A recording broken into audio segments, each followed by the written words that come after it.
Thank you for joining us today. This is On Air with LHAG. In conjunction with our Arbitration and Construction Week, we have with us today Dato Nitin Nadkarni, who heads the International Arbitration and Construction Practice Group of the firm. Dato, it's so good to have you on today. Good afternoon to everyone. And please call me Nitin, not Dato. Sure. Before we get into the nitty-gritty of the practice area being international arbitration and construction, we want to delve in a bit deeper into your own career path. I understand you've been in practice for over 35 years. Yeah, I started in my pupillage on January the 2nd, 1985. Wow. So it's been a long journey. And I always tell my juniors, it's not a sprint, it's a marathon. And I have been running a marathon. At what point in your career did you decide, or was there any specific event that made you sure this is the area of law that you want to specialize in? Yeah, it's quite strange, isn't it? All through my youth, all the time I wanted to be a lawyer, all the time that I was training to be a lawyer, I was inspired by Atticus Finch from To Kill a Mockingbird, and I wanted to fight for the common man and fight for the, for the dispossessed, like my hero did. But when I started practice, I had two mentors, the late James Puducherry, who was the leading tax lawyer of his time, and the late Vinayak Pradhan, who was the leading construction and arbitration lawyer of his time. And I saw the work they were doing, and it was really interesting, and I got into it, and that's how I ended up in both these areas. Speaking of how you got started in arbitration, how has the arbitration world changed since the 1980s when you began your practice and how it is now? Oh gosh, it's like chalk and cheese, really. When I started arbitration, it was like a private trial. It was exactly the same skills you use in a trial you would use in arbitration. So arbitrations could drag on for weeks and months. But over the last 15 to 20 years, there has been a sea change in the way arbitrations are conducted. In what way? They are so much more efficient. What has happened is that there has been a fusion of civil and common law processes in international arbitration. So a case that might take 30 to 40 days in court can be finished in 7 or 8 days in arbitration. And with no loss of, no difference as to the conclusion. Everybody is forced to be efficient. One of the most important ways is that in arbitration, very often you're given a limited time. You are told you have 10 hours or 15 hours to present your entire case, including submissions, evidence in chief, cross-examination, closing submissions. And you have to get it done. You have to get it done. I did an arbitration last year where a very senior QC on the other side suddenly ran out of time, and I said, okay, he can't talk anymore. Only I can talk from this point onwards. And he was flabbergasted and he was stuck. And that's how it works. And so it is a very different emerging transnational practice. Would you say it's a more efficient way of dispute resolution? Incredibly more efficient.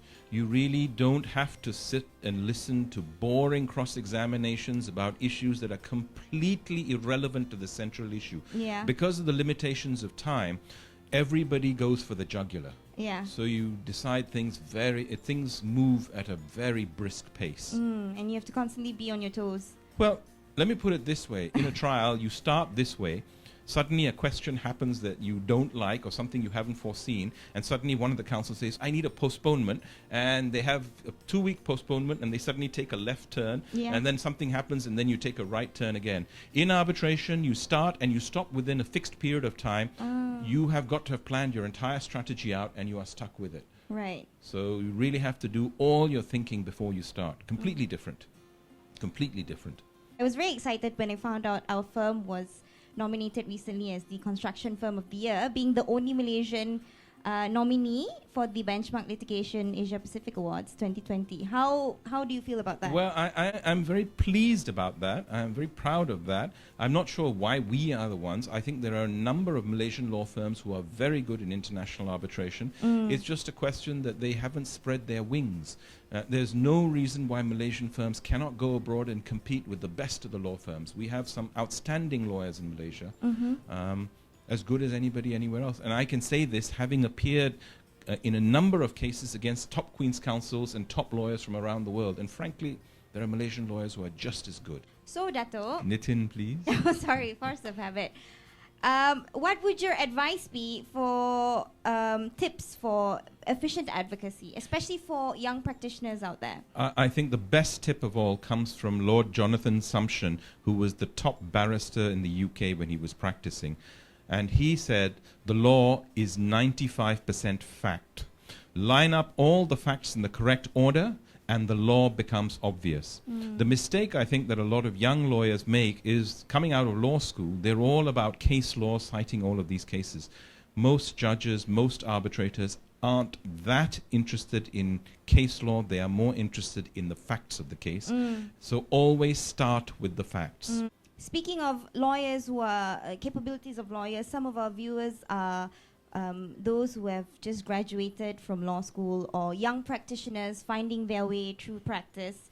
What would your advice be to those who are interested or keen on specializing in international arbitration and construction? You know, the route has changed. When I started practice, as I said, you could be a court lawyer, an arbitration lawyer, you could do everything. You could, you could be a GP and slowly specialize. Today, arbitration is dominated by a handful of firms and a handful of lawyers, not just in Malaysia, but around the world. If you want to get into international arbitration, join an arbitration practice early. And you know, even when you're applying for pupillage, apply to a firm that is an arbitration set where you can get some exposure and see if that's really the way you want to practice. On a less serious note, Dato, any shows that you've been watching recently or any TV series that you've been following? There's two shows, one serious, one not serious.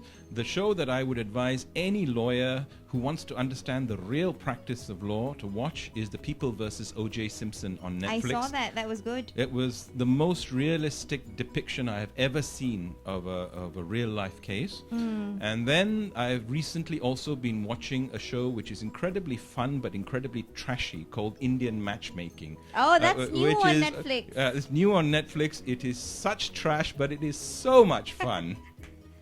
Right, okay. So do you watch that, like, do you binge watch it or in one sitting? My wife and I binged watched it in 2 days.